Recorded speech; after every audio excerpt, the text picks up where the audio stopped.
con nuestro hermano William y pedimos a Dios que lo use, lo bendiga en esta noche con su palabra, sea de gran bendición para todos nosotros y para todos nuestros hermanos que lo escuchen a través del video o que lo lean a través del folleto.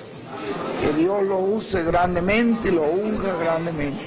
Pedimos al Señor también que toque el corazón de cada persona que esté entre nosotros, que todavía no haya recibido al Señor, que esta noche sea una noche grande para esa persona, que el Espíritu Santo toque su corazón y lo bendiga, y bendiga a su familia, y le ayude a entender el misterio de la obra que fue hecha en la cruz del Calvario, el misterio de la sangre del Señor Jesucristo. En el nombre eterno del Señor Jesucristo pedimos todas estas cosas. Amén y amén. Y ahora con nosotros, nuestro amado hermano y amigo, el reverendo William Soto Santiago.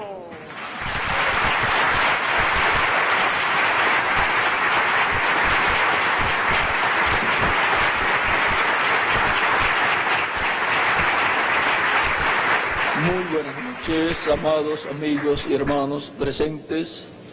Es para mí una bendición y privilegio grande estar con ustedes en esta ocasión para compartir con ustedes unos momentos de compañerismo alrededor de la palabra de Dios y su programa correspondiente a este tiempo final.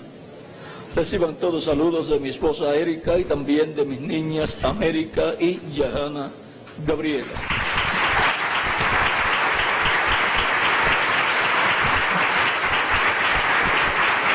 Para esta ocasión leemos en Hebreos capítulo 9 versos 11 al 15, donde el apóstol San Pablo nos muestra el misterio de lo que se realizaba en medio del pueblo hebreo con el sacrificio del macho cabrío de la expiación el día 10 del mes séptimo, en donde se echaba en una vasija la sangre del macho cabrío y se llevaba al lugar santísimo, la llevaba el sumo sacerdote y esparcía sobre el propiciatorio.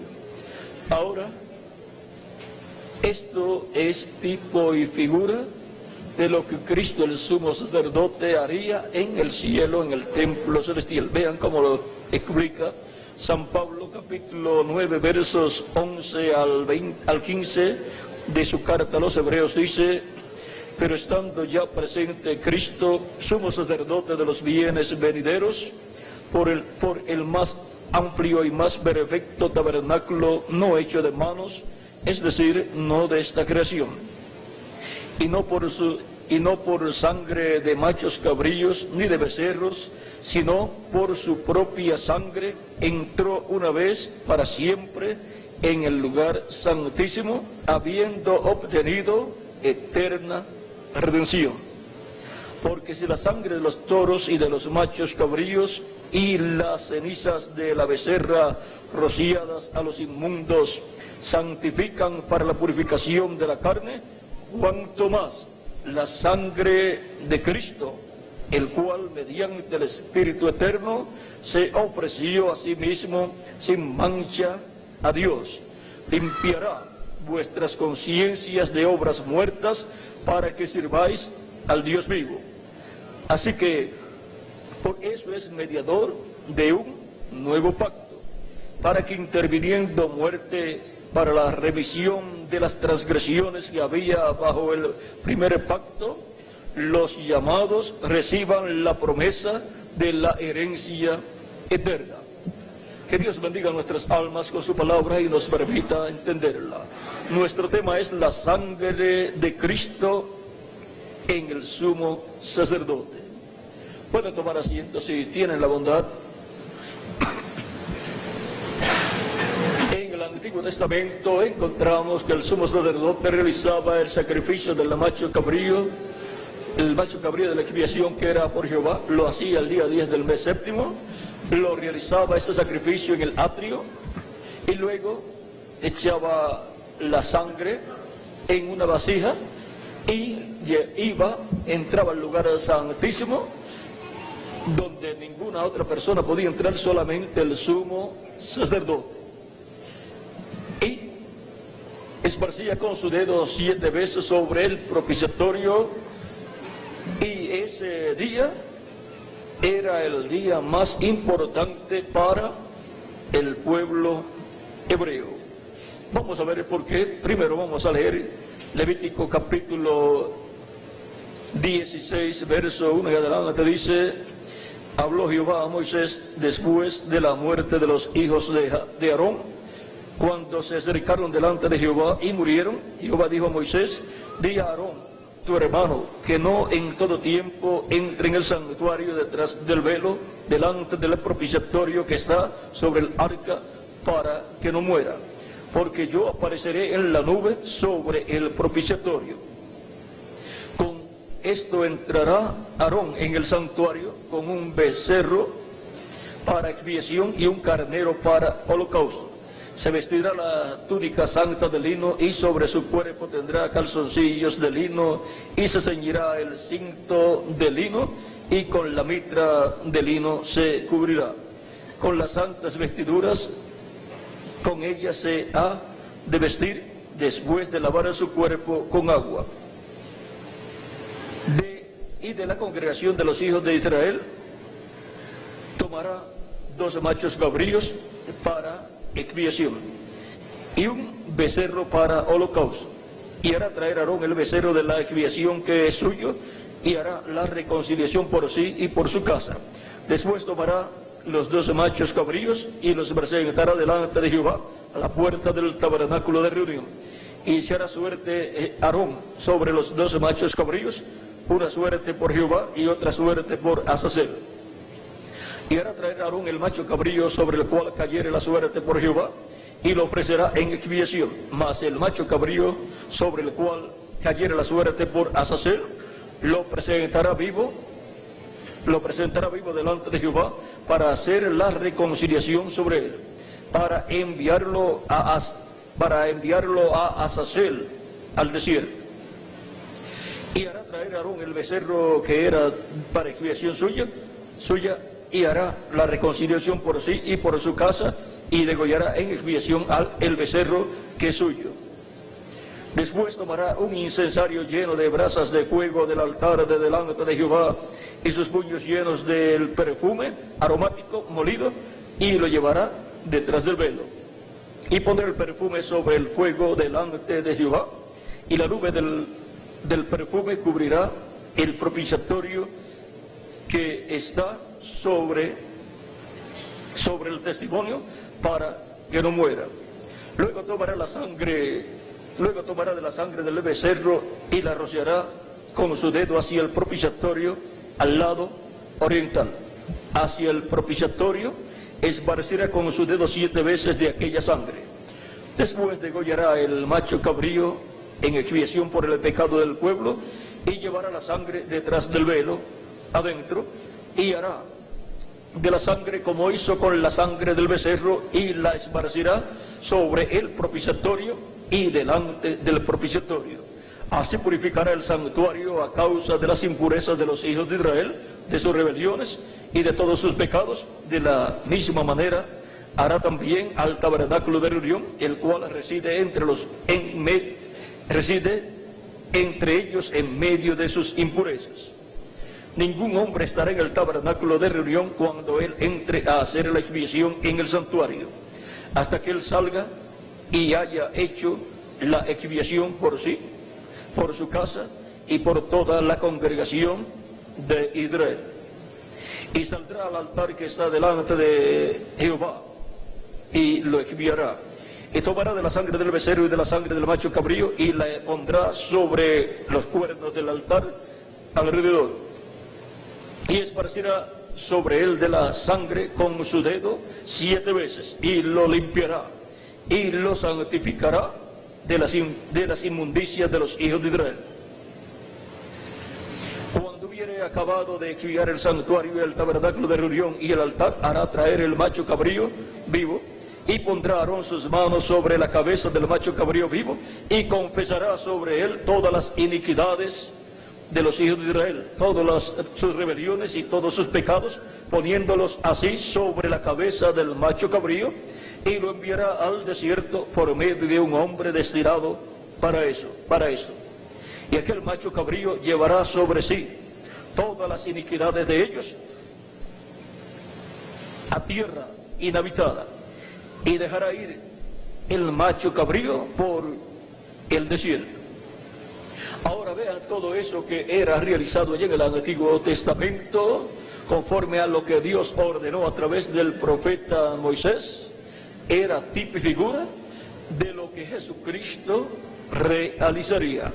Vean, Jesucristo está representado en Aarón, el sumo sacerdote, porque Cristo es el sumo sacerdote del templo celestial, y no es del orden de Leví, Cristo, como sumo sacerdote, sino que Cristo es del orden de Melquisedec, que es el orden sacerdotal celestial, y Cristo es el sumo sacerdote del templo celestial. Por lo tanto, Cristo es Melquisedec, el cual le había aparecido a Abraham en el capítulo 14 del Génesis, y bendijo a Abraham y le dio pan y vino, y lo bendijo.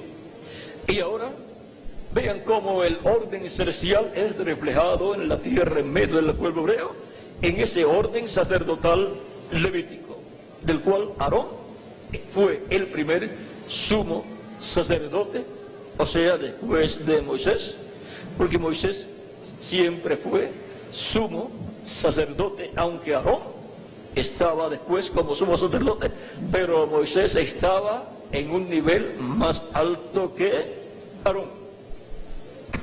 Por eso cuando menciona en uno de los salmos a Moisés y Aarón entre sus sacerdotes, dice: ahora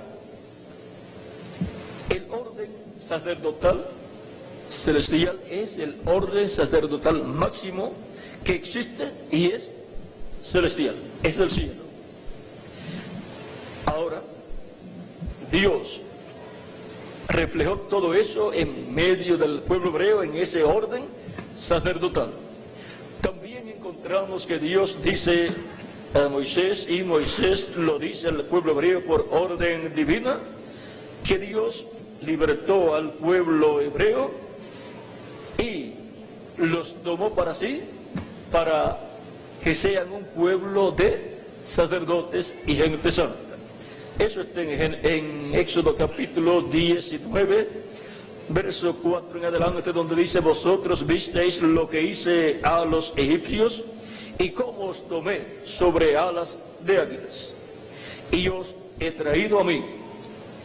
Ahora pues, si diereis oído a mi voz y guardareis mi pacto, vosotros seréis mi especial tesoro sobre todos los pueblos, porque mía es toda la tierra, y vosotros me seréis un reino de sacerdotes y gente santa.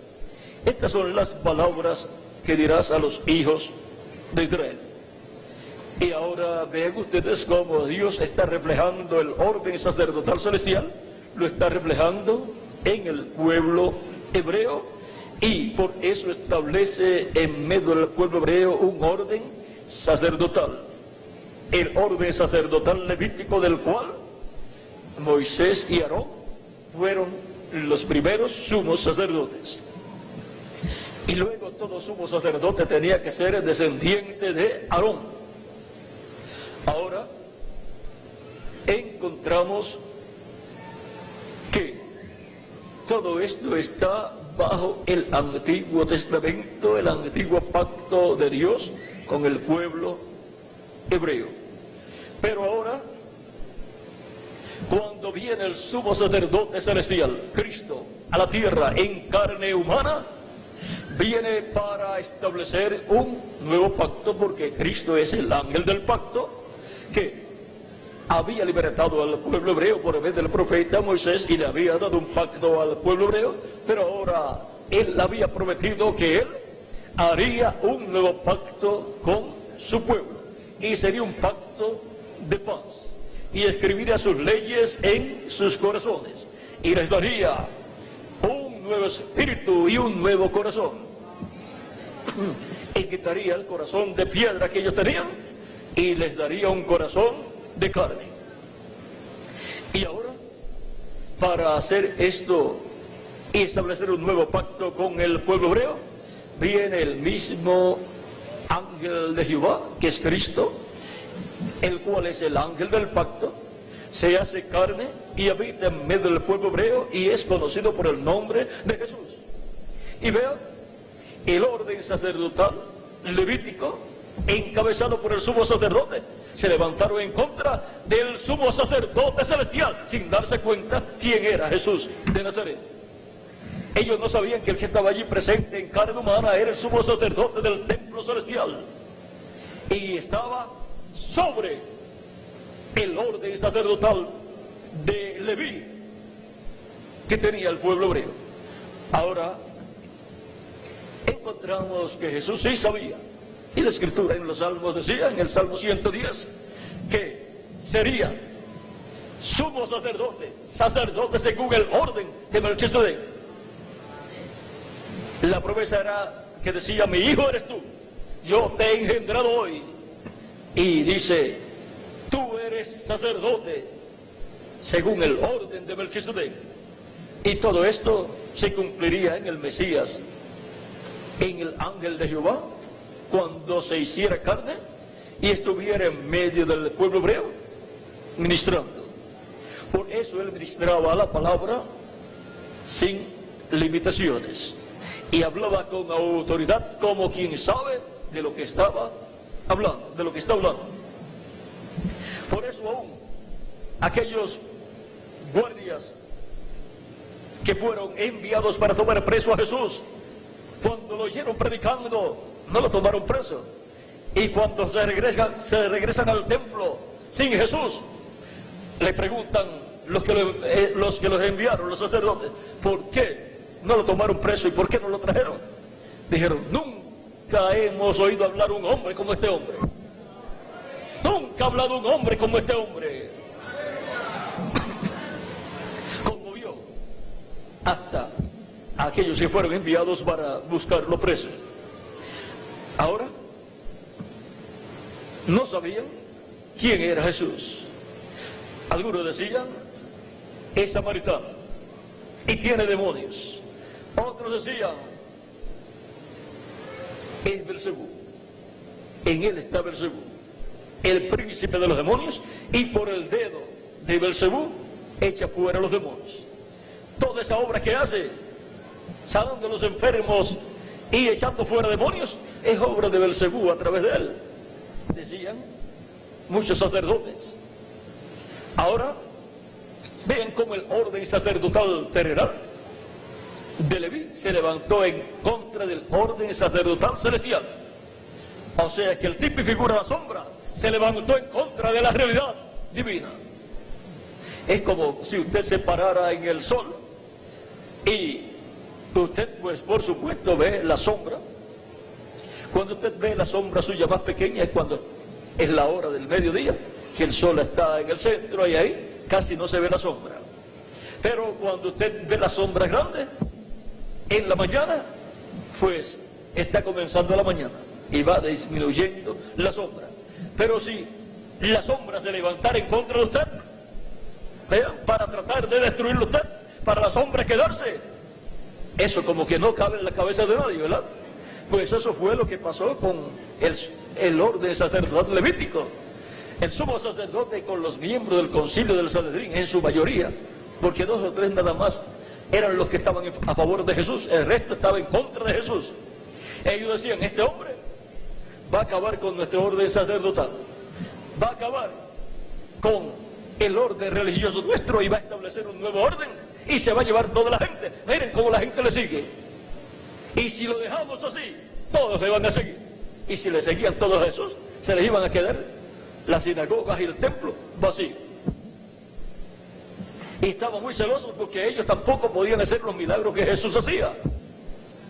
Y siempre ustedes saben que cuando una persona hace esas cosas tan grandes y maravillosas en el programa divino, los que no lo pueden hacer se ponen celosos y dicen que ¿cómo será que lo hace? Y entonces, como ellos no saben cómo hacer esas cosas, entonces se levantan en contra de la persona para que no pueda seguir adelante y la gente no lo siga. Ahora Jesús seguía hacia adelante porque el orden sacerdotal celestial tenía que obtener la victoria, y el orden sacerdotal terrenal, la sombra, no podía levantarse en contra de la realidad que es el orden sacerdotal celestial. Ahora, hay un dicho en donde las personas dicen que cuando se le da entrada a una persona, o en la casa, o en su negocio, o en una finca, y él le dice, déjame hacer una casita ahí, y se le permite, y después la hace, y después algunas veces trata de mandar más que el mismo dueño. Entonces el dueño dice, oye, llegaste o viniste como agregado y quieres salir ahora por dueño. Y ahora vean, el orden sacerdotal fue agregado. Es un agregado en el programa de Dios, pero no es el dueño. El dueño de todo el programa de Dios y de todo el orden religioso de Dios es el orden sacerdotal celestial. Ese es el orden sacerdotal que gobierna todo asunto religioso sobre el universo completo, incluyendo la tierra y todos sus habitantes. Ahora, Cristo, sabiendo la situación, vean, algunas veces tenía que hablar fuerte a esos sacerdotes. Hasta les dijo, nosotros decimos, les dijo hasta de qué mal iban a morir. ¿Quién no se los dijo? Vamos a ver. No les dijo en una ocasión, serpiente, generación de víboras, ¿quién les enseña a ustedes a huir del fuego del infierno? No les está mostrando ahí, no les está diciendo de qué mal van a morir. Van a ser extinguidos en el lago de fuego, en el infierno, en el fuego. Y Juan el Bautista también les habló así. También les dijo en otra ocasión que eran hijos del diablo. Le dice, si ustedes fueran hijos de Dios, ustedes me amarían, porque yo de Dios he salido. Le decían, nosotros somos hijos de Abraham. Si ustedes fueran hijos de Abraham, ustedes me amarían.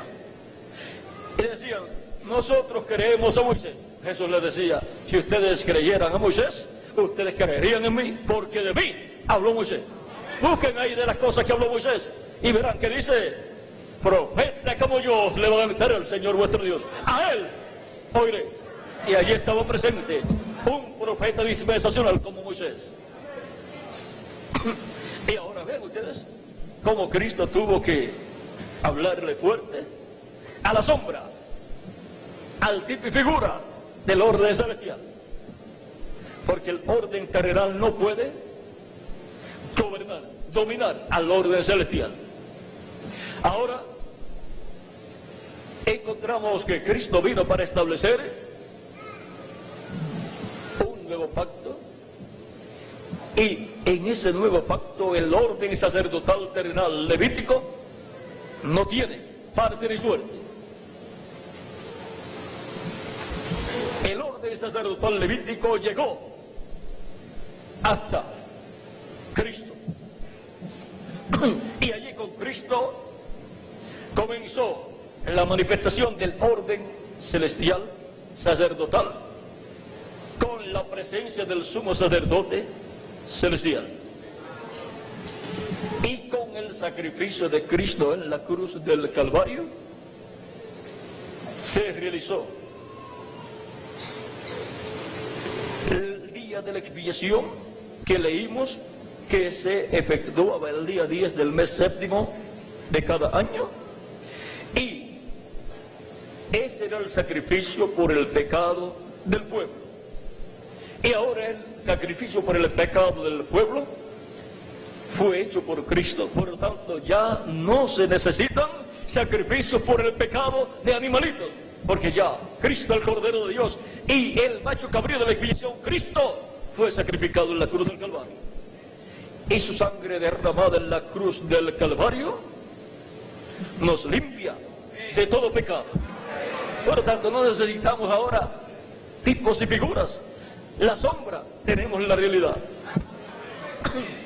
Y tenemos al sumo sacerdote celestial, Cristo, nuestro Salvador, el cual, cuando ascendió al cielo, así como lo hacía el sumo sacerdote entrando al templo con la sangre de la expiación, entrando al lugar santísimo, Cristo, cuando ascendió al cielo con su propia sangre y se presentó ante Dios en el lugar santísimo del templo celestial y se sentó a la diestra de Dios, y fue colocada la sangre de Cristo en el propiciatorio del templo celestial, o sea, en el asiento de Dios, trono de Dios, porque el propiciatorio que estaba sobre el arca del pacto en el templo terrenal, en el tabernáculo que construyó Moisés y el templo que construyó el rey Salomón, este figura del trono de intercesión celestial, este figura del trono de Dios en el cielo. Por lo tanto, Dios estaba reflejando lo que Él iba a hacer en el cielo, lo estaba reflejando allá, en medio del pueblo hebreo, en el Antiguo Testamento. Pero ya en el Nuevo Testamento se entra a la manifestación del templo celestial y la obra de la expiación, llevando el producto del sacrificio, la sangre de Cristo, llevándola a Cristo al cielo y colocándola en el lugar santísimo sobre el propiciatorio del templo celestial, o sea, en el trono de Dios, para hacer intercesión con su sangre por cada persona escrita en el cielo, en el libro de la vida del Cordero, porque esas son las personas que pertenecen al Israel celestial. En el Israel terrenal está reflejado el Israel celestial. Están reflejados los hijos e hijas de Dios del cielo, reflejados en el pueblo de los siervos de Dios. El pueblo hebreo es el pueblo de los siervos, son los siervos de Dios. Pero los miembros de la iglesia de Jesucristo, redimidos con la sangre de Cristo, es el pueblo de los hijos e hijas de Dios. Por eso vean Cristo hablando en San Mateo capítulo 11, dice: de cierto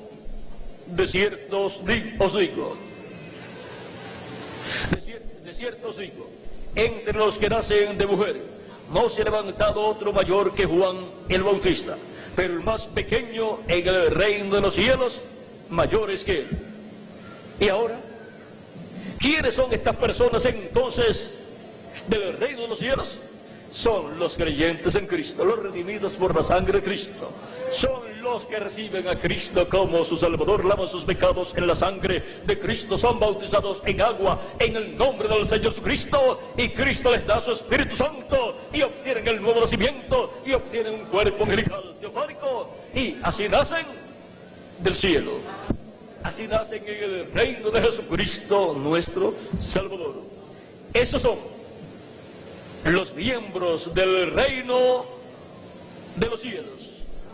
Esos son, y el más pequeño del reino de los cielos es mayor que ¿quién? Que Juan el Bautista. Ahora, ¿por qué es mayor? Juan el Bautista es un miembro del pueblo de los siervos del pueblo hebreo, bajo la ley. Pero ahora, el más pequeño del reino de los cielos corresponde al Nuevo Testamento y es un redimido por la sangre de Cristo y es un hijo o una hija de Dios.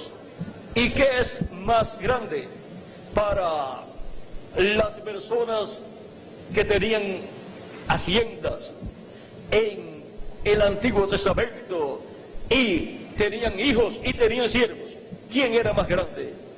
Allá, en la casa de ese hombre como Abraham, Isaac, Jacob. ¿Quién era más grande para Abraham? Eliezer, el mayor de los siervos que Abraham tenía, el principal de los siervos, o Isaac, el cual nació y era un bebé, pero era el hijo de Abraham. Eliezer era el siervo, por lo tanto, aunque fuera el mayor de los siervos, el más pequeño de la familia de Abraham, Isaac naciendo allí llorando, ese nene llorón era más grande que Eliezer, el siervo, el ministrador de Abraham. Y el más pequeño del reino de los cielos, el más pequeño del cuerpo místico de Cristo, el más pequeño de los creyentes en Cristo, que lo han recibido como su Salvador, lavado sus pecados en la sangre de Cristo, han sido bautizados en agua en su nombre y han recibido el Espíritu Santo. El más pequeño es mayor que Juan el Bautista. Aún, vean ustedes, cuando la persona nace en su familia, es el más pequeño de la familia, es pequeñito. Los demás que nacieron primero ya están más grandes. Y ahora, acabando de nacer una persona en el reino de Cristo, acabando de recibir a Cristo como su Salvador, habiendo sido bautizado en agua en el nombre del Señor Cristo, habiendo recibido el Espíritu Santo, ha nacido de nuevo. Y acabando de nacer de nuevo, es mayor que Juan el Bautista, que fue un profeta tan grande. ¿Por qué? Porque Juan el Bautista es de los siervos de Dios, del pueblo de los siervos, y el más pequeño creyente en Cristo es de los hijos e hijas de Dios. Pertenece al cielo. ¿Que pertenecemos al cielo por ser creyentes en Cristo? Vamos a ver si lo dice la Escritura. Y si lo dice la Escritura, entonces es cierto. Filipenses capítulo 3, verso 20 dice, 20 al 21 de Filipenses capítulo 3, dice San Pablo, mas nuestra ciudadanía está en los cielos. ¿Dónde está nuestra ciudadanía? En los cielos. Para cada persona creyente en Cristo nacida de nuevo, su ciudadanía del nuevo nacimiento es del cielo.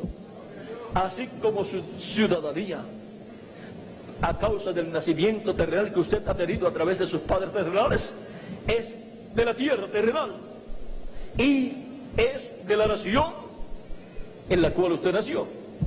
Pero por medio del nuevo nacimiento somos ciudadanos de donde hemos nacido del cielo en el nuevo nacimiento. Por lo tanto, nuestra ciudadanía es celestial, la ciudadanía como creyentes en Cristo. Somos ciudadanos celestiales, de donde también esperamos al Salvador, al Señor Jesucristo, el cual transformará el cuerpo de la humillación nuestra. Va a transformar nuestros cuerpos físicos, porque este cuerpo físico que tenemos es el cuerpo de la humillación nuestra. Siendo hijos e hijas de Dios, hemos venido en estos cuerpos mortales y estamos viviendo en esta tierra como esclavos, esclavizados en esta vida terrenal. Y vean ustedes, siendo hijos e hijas de Dios, somos descendientes de Dios y somos reyes, somos sacerdotes y jueces. Y aquí en la tierra, estando en estos cuerpos, ni somos reyes de ningún país, ni siquiera la mayor parte de los creyentes en Cristo ni siquiera son miembros del gobierno de un país. Sin embargo, en el reino del Cristo somos reyes, somos sacerdotes y somos jueces. Pero en el reino de este mundo quizás no somos nada de eso, pero no importa. Lo importante es que somos nosotros en el reino de Cristo, que nosotros somos reyes. Dentro de un momentito vamos a ver si somos o no somos reyes. Ahora vean, en estos cuerpos es que estamos viviendo esa vida de humillación. Es como si los hijos de un rey de alguna nación se los llevaran cautivos y los tuvieran en alguna nación como esclavos, como siervos. Estarían viviendo en una vida de humillación, porque siendo príncipes los tienen como esclavos, como siervos, trabajando en todas las cosas que las demás personas trabajan. cuando la posición de un príncipe o de un rey es en el palacio del rey, en la administración de ese rey, en el gabinete de ese rey.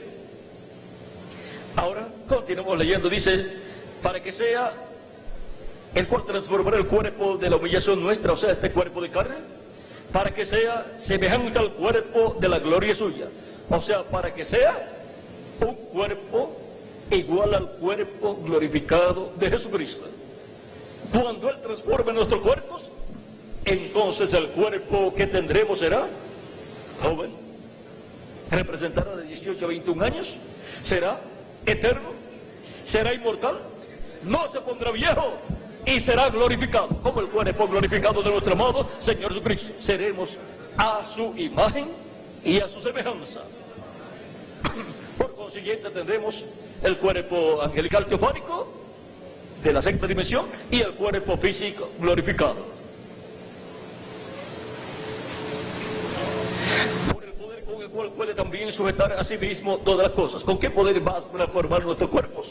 Con el poder con el cual puede sujetar a sí mismo el universo completo, toda la creación.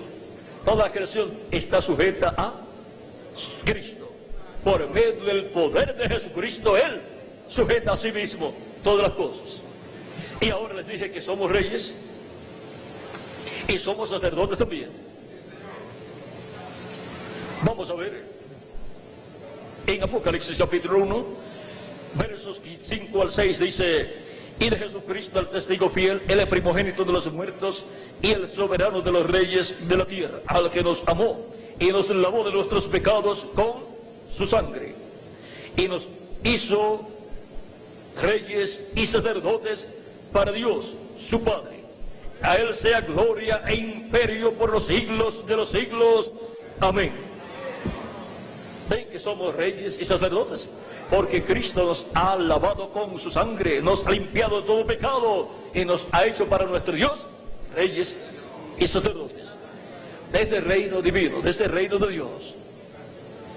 Y somos reyes de ese reino de Dios y somos sacerdotes de ese orden de Melquisedec, de ese orden celestial, del templo celestial. De ese templo es que nosotros somos sacerdotes. Y Cristo es el sumo sacerdote de ese reino. Y nosotros, por cuanto hemos nacido por medio de Cristo, por medio del Espíritu de Cristo, hemos obtenido el nuevo nacimiento, somos hijos de Dios por medio de Jesucristo. Somos hijos del sumo sacerdote del templo celestial. Somos de la descendencia del sumo sacerdote. Y ahora podemos ver por qué. En el campo espiritual sacrificamos ofrendas de alabanzas a nuestro Dios, ofrecemos sacrificios de alabanzas a nuestro Dios por medio de Jesucristo. ¿Por qué por medio de Jesucristo? Porque Jesucristo es el sumo sacerdote. Él se encarga de hacerlas llegar a Dios. Y ahora ese es el orden sacerdotal que está en el campo espiritual. Pero ese orden sacerdotal va a ser establecido físicamente en el planeta Tierra, en el reino milenial. Y entonces lo que hacemos en lo espiritual luego también se hará en lo físico. Y todo lo que sea asunto religioso en el reino de Cristo estará dirigido por Cristo como sumo sacerdote y su iglesia, los miembros de su iglesia que son sacerdotes de Cristo, de ese orden sacerdotal celestial de Melquisedec. No habrá otro orden sacerdotal en esta tierra. Es el orden sacerdotal de Melquisedec que será establecido en el planeta Tierra. ¿Y para qué otro orden? Si el orden perfecto es el celestial. Ahora, Cristo también establecerá el orden celestial del reino celestial. Por eso se sentará sobre el trono de David y gobernará gobernará sobre el pueblo hebreo y sobre todas las naciones. Y por cuanto nosotros hemos sido hechos reyes y sacerdotes, pues nosotros reinaremos con Cristo como reyes en ese reino de Cristo. Ese reino cubrirá la parte política, la parte religiosa y la parte judicial también. Con esas tres esferas de ese reino se controlará todo lo que aquí en la tierra se estará realizando. Y de ese orden de Melquisedec, que es rey de Salem y sacerdote del Dios Altísimo, el cual es rey de paz y rey de justicia, con ese orden será que Cristo gobernará sobre este planeta Tierra y sobre el pueblo hebreo, por consiguiente, y sobre cada nación y sobre cada persona. Y entonces habrá paz real en la tierra. Y habrá amor genuino entre las naciones. Y habrá prosperidad. Y la tierra será llena del conocimiento de la gloria de Jehová, como las aguas cubren el mar. O sea que ya las interpretaciones humanas de las diferentes religiones que la humanidad tiene serán eliminadas y solamente habrá una sola forma para entender a Dios y todo su programa. Y ya no habrá ninguna persona, ningún grupo diciendo nosotros somos los que tenemos la verdad, sino que solamente habrá una revelación para todos. Y por consiguiente habrá paz espiritual, paz religiosa, paz en la esfera política, paz en el alma de los seres humanos y amor para los unos para con los otros. Y habrá sabiduría y conocimiento divino para conocer a nuestro Dios. En Zacarías nos habla de esto en el capítulo 14, verso 9, dice: y Jehová será rey sobre la tierra. En aquel día Jehová será uno y uno su nombre. Y en Habacuc también nos habla de esto.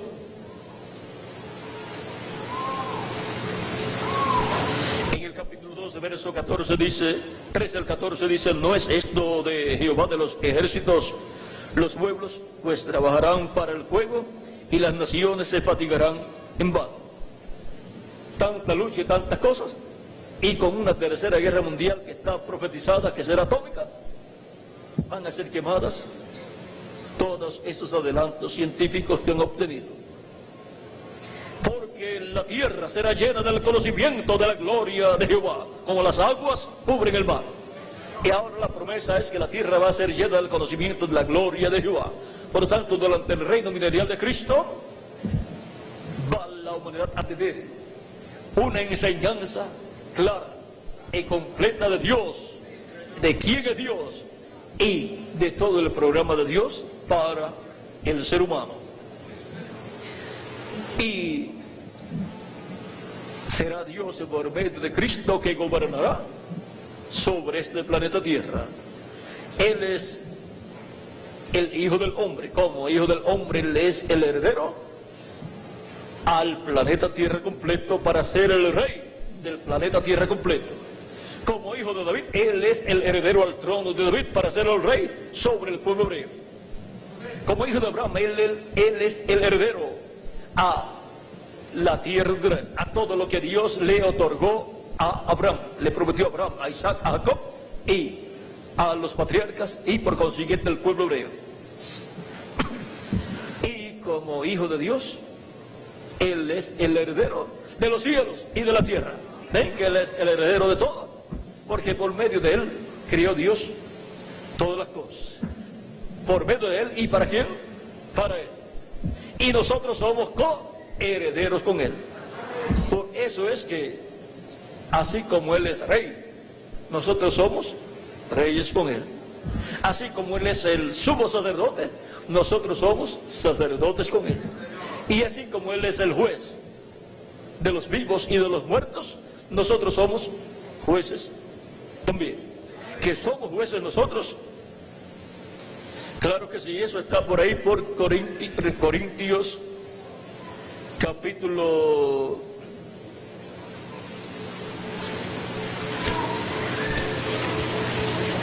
6, primera de Corintios capítulo 6, verso 2 dice: ¿o no sabéis que los santos han de juzgar al mundo? Y si el mundo ha de ser juzgado por vosotros, ¿sois indignos de juzgar cosas pequeñas? ¿O no sabéis que hemos de juzgar a los ángeles? ¿Cuánto más las cosas de esta vida? ¿A qué ángeles? A los ángeles caídos que se rebelaron en contra de Dios con el diablo. A esos ángeles, los creyentes en Cristo los van a juzgar. Cristo con los creyentes en Él juzgarán al mundo y juzgarán aún a los ángeles. Porque Cristo con su iglesia, Cristo es el juez y los miembros de su iglesia son jueces con Cristo. O sea que los creyentes en Cristo son la corte, los miembros de la corte celestial, los miembros de la corte divina para el juicio final.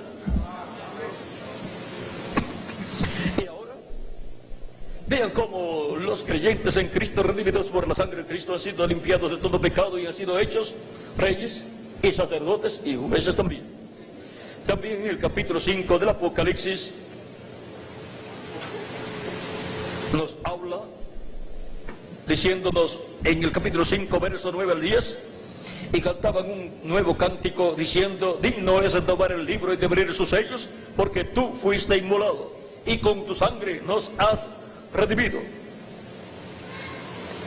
Y con tu sangre nos has redimido para Dios de todo linaje, lengua y pueblo y nación. Y nos has hecho para nuestro Dios reyes y sacerdotes, y reinaremos sobre la tierra. Vamos a reinar como reyes sobre este planeta tierra, en el reino de Cristo, y vamos a tener un cuerpo nuevo, eterno, inmortal y glorificado como el cuerpo glorificado de nuestro amado Señor Jesucristo. Cuando estemos en este reino, ya los creyentes en Cristo que en este reino terrenal y en esta vida estando en estos cuerpos, algunos son carpinteros, otros son albañiles, otros trabajan en tiendas, en almacenes o en oficinas y así por el estilo. En ese reino ya no tendrán que estar trabajando en trabajos seculares, sino que estaremos trabajando en las cosas del reino de Cristo. O sea, estaremos como los ejecutivos del reino de Jesucristo. La capital, pues ya ustedes saben que es Jerusalén.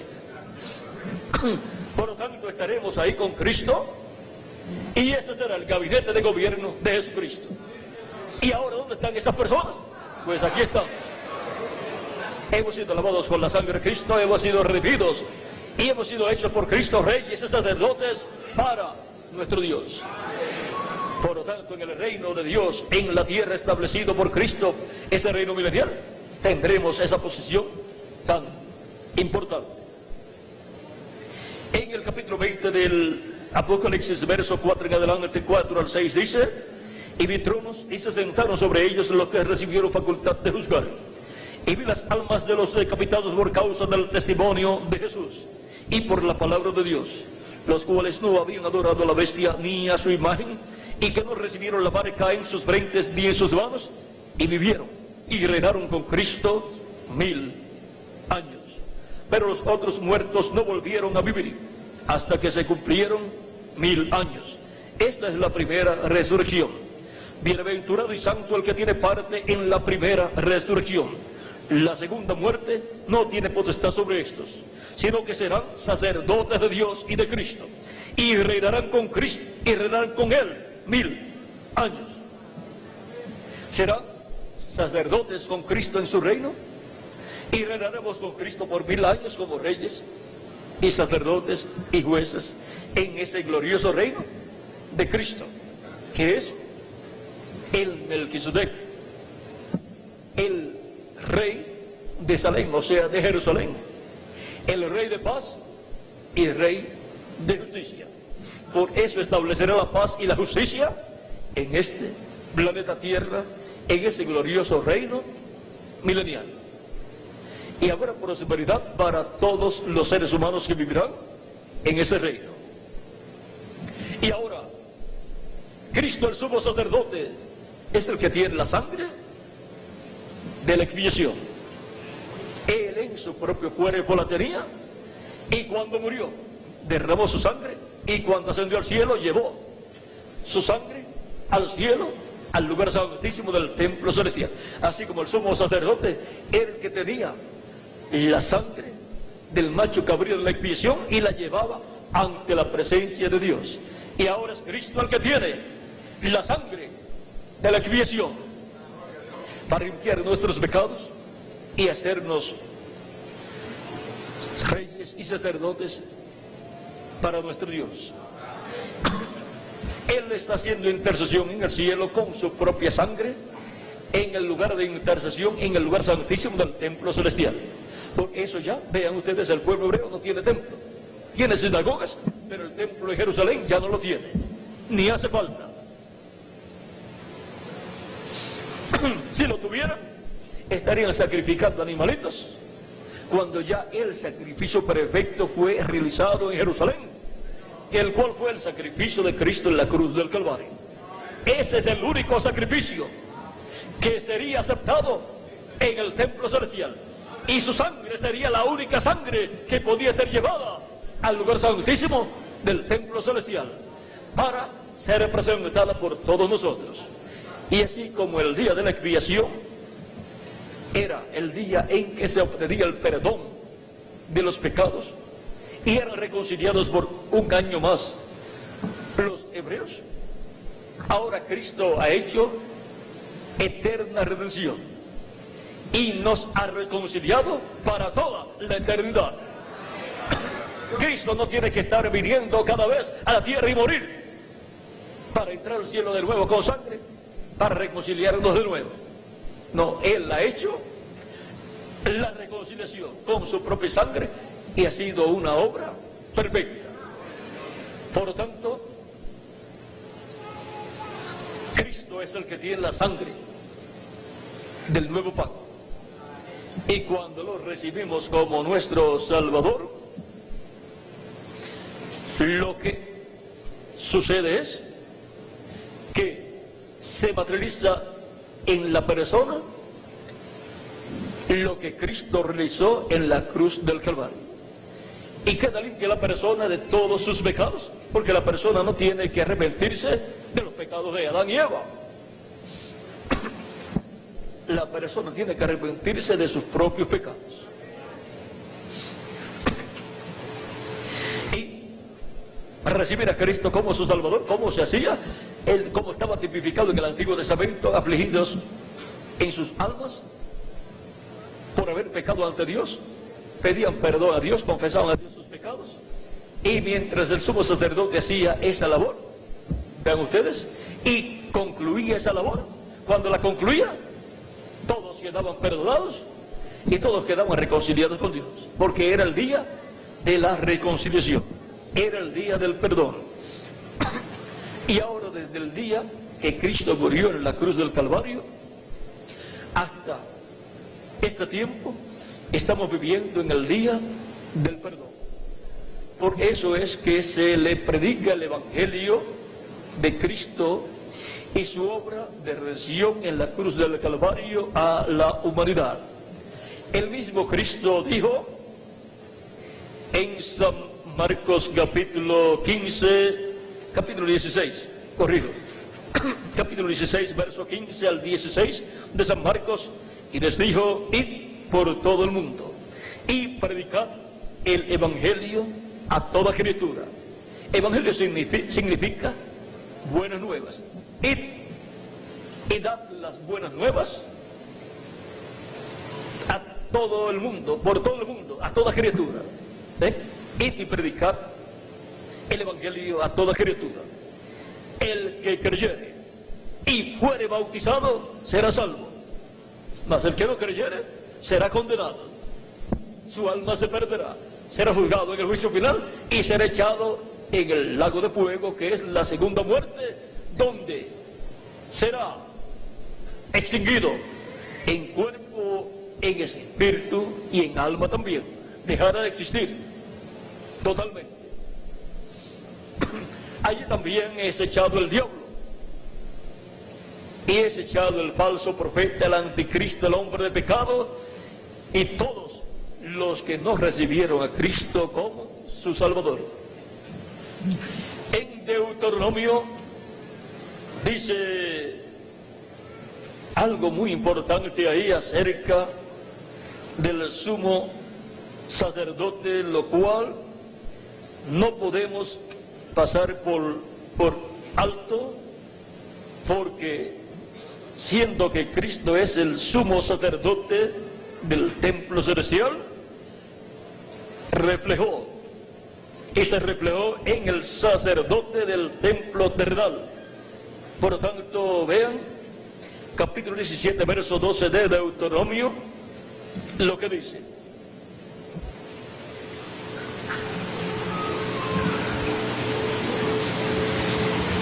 y el hombre que procediere con soberbia, no obedeciendo al sacerdote que está para ministrar allí delante de Jehová tu Dios, o al juez, el tal morirá, y quitarás el mal de en medio de Israel.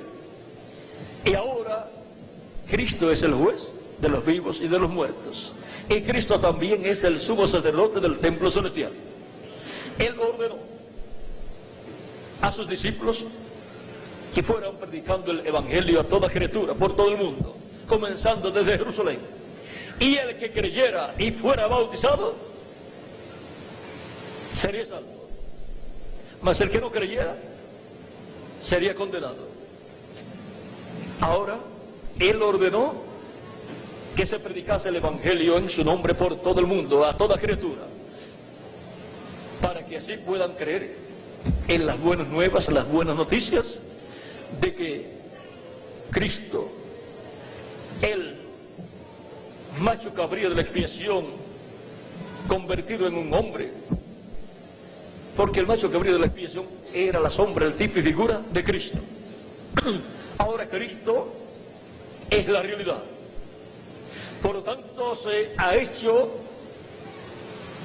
la expiación por el pecado, para que toda persona pueda recibir el perdón de sus pecados y pueda ser reconciliado con Dios y ser restaurado a la vida eterna, y pueda vivir con Cristo su alma en el reino milenial y luego por toda la eternidad. Él nos dará un nuevo cuerpo para vivir en su reino, el cual será joven para toda la eternidad.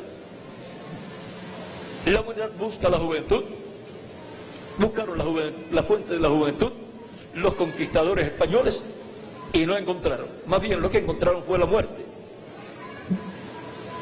La ciencia está buscando la fuente de la juventud, pues está buscando la inmortalidad, pero todavía no la ha encontrado. Y la gente busca la juventud o busca mantenerse jóvenes con vitaminas, con productos de belleza y también con cirugía, porque nadie quiere verse viejo. Pero miren, la verdadera fuente de la juventud es Jesucristo. El que oye mi palabra y cree al que me ha enviado tiene vida eterna y no vendrá condenación, mas ha pasado de muerte a vida. San Juan capítulo 5 verso 24. Ahora vean quién es la fuente de la juventud. En él estaba la vida, y la vida era la luz de los hombres, dice el capítulo 1 de San Juan. Y ahora vean lo que dice también Cristo a Marta, la hermana de Lázaro, en el capítulo 11, verso 25 al 26, cuando Cristo fue para resucitar a Lázaro. Dice: Le dijo Jesús: yo soy la resurrección y la vida. El que cree en mí, aunque esté muerto, vivirá. Porque aunque muera físicamente, será resucitado en un cuerpo físico glorificado, como el cuerpo glorificado de Cristo nuestro Salvador. Y será un cuerpo jovencito para toda la eternidad. Y ahí, vean ustedes, habremos obtenido la juventud física para toda la eternidad. Y habremos obtenido la inmortalidad física también. Y todo aquel que vive y cree en mí no morirá eternamente. ¿Crees esto? Le dijo: sí, Señor. Yo he creído que tú eres el Cristo, el Hijo de Dios, que has venido al mundo. ¿Y nosotros lo creemos? Sí, Señor, nosotros también lo creemos. Por lo tanto, todos nosotros, aunque físicamente alguno de nosotros muera, no morirá eternamente. Volverá a vivir físicamente en un cuerpo nuevo, glorificado, que Cristo le dará cuando lo resucite. Y mientras estaré esperando la resurrección, con los que ya han partido de edades pasadas, estará en el paraíso, en el cuerpo angelical, que es un cuerpo como el de los ángeles. Y en ese cuerpo ni se trabaja, ni se duerme, ni se come, ni se cansa. Es un cuerpo como el cuerpo de los ángeles. Y se está durante todo ese tiempo de reposo de las obras terrenales, reposo de toda esta situación terrenal en la que la humanidad vive. Cuando salen para el trabajo aquí en la tierra, algunas veces se encuentran con el tránsito y llegan tarde al trabajo. Y algunos tienen que madrugar tanto que no les da tiempo a descansar bien. Y cuando regresan, también se encuentran con el tránsito bastante difícil. Trabajo para llegar al trabajo, trabajo para trabajar y trabajo para volver para la casa. O sea que la humanidad está viviendo una situación difícil, pero Cristo nos va a libertar de esa situación, y en el reino de Cristo no tendremos estas situaciones difíciles que en la actualidad tenemos. Ahora, en el paraíso, donde están los que ya han partido, los que han terminado su vida en su cuerpo terrenal, allí no hay los problemas que hay en esta dimensión terrenal. Allí ni trabajan, ni duermen, ni comen, porque el cuerpo angelical no se come, no hay necesidad de comer. No se cansan tampoco, pero ellos van a regresar a la tierra, van a recibir un cuerpo nuevo que Cristo les dará, el cual será inmortal, incorruptible y glorificado como el cuerpo glorificado de Cristo nuestro Salvador, a tal grado que los familiares de ustedes que han partido, si eran ancianos como sus papás, sus padres o sus abuelitos, cuando regresen, regresarán en un cuerpo jovencito y les dirán a ustedes: ya regresé, he llegado del paraíso y Cristo me ha dado un nuevo cuerpo y aquí estoy, y estoy más jovencito que tú. Usted no está esperando que regrese un ancianito o una ancianita, sino unos jóvenes, para cuando los veamos nosotros también ser transformados y obtener la inmortalidad física, obtener nuestra redención física, que es nuestra transformación. Esa es la redención del cuerpo. Ahora podemos ver que estas son bendiciones para todos los creyentes en Cristo nuestro Salvador. Los que no reciben a Cristo, miren todo lo que se están perdiendo. Se están perdiendo todas las bendiciones del cielo. Ahora, la sangre de Cristo en el sumo sacerdote, en Cristo Jesús, y Él la tiene allá en el cielo y está intercediendo con su sangre por cada persona escrita en el cielo, en el libro de la vida del Cordero, desde antes de la fundación del mundo, para así que cada persona quede reconciliada con Dios. De esto nos habló San Pablo en Romanos capítulo 5, verso 8 al 11, cuando dijo: mas Dios muestra su amor para con nosotros, en que siendo aún pecadores, Cristo murió por nosotros. Pues mucho más, estando ya justificados en su sangre, por Él seremos salvos de la ira. Porque si siendo enemigos fuimos reconciliados con Dios por la muerte de su Hijo, mucho más, estando reconciliados, seremos salvos por su vida. Y no solo esto, sino que también nos gloriamos en Dios por el Señor nuestro Jesucristo, por quien hemos recibido ahora la reconciliación.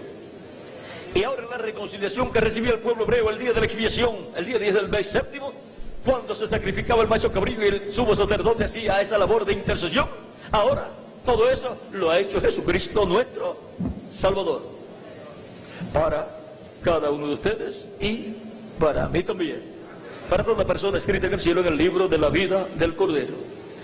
Por lo tanto, toda persona tiene la oportunidad de recibir a Cristo como su Salvador y ser reconciliado con Dios, y así entrar a la bendición del día de la expiación, la bendición del día de la reconciliación con Dios. Por lo tanto, toda persona que no ha recibido a Cristo como su Salvador lo puede hacer en esta noche, para que sea reconciliado con Dios, sus pecados sean perdonados y venga a ser hecho por Cristo Rey y sacerdote del reino de Cristo. Para esta segunda parte dejo al reverendo Miguel Abreu de Marín para que ore por todas las personas que levantarán sus manos para recibir a Cristo como su Salvador. Toda persona que quiere vivir eternamente en el reino de Cristo necesita recibir a Cristo como su Salvador. Para que Cristo con su sangre lo limpie de todo pecado y lo reconcilie con Dios y lo restaure a la vida eterna. Por lo tanto, dejo al reverendo Miguel Abreu de Marín para esta segunda parte, para que ore por toda persona que levante su mano para recibir a Cristo como su Salvador. Este es el momento para usted. Que Dios les bendiga y les guarde a todos.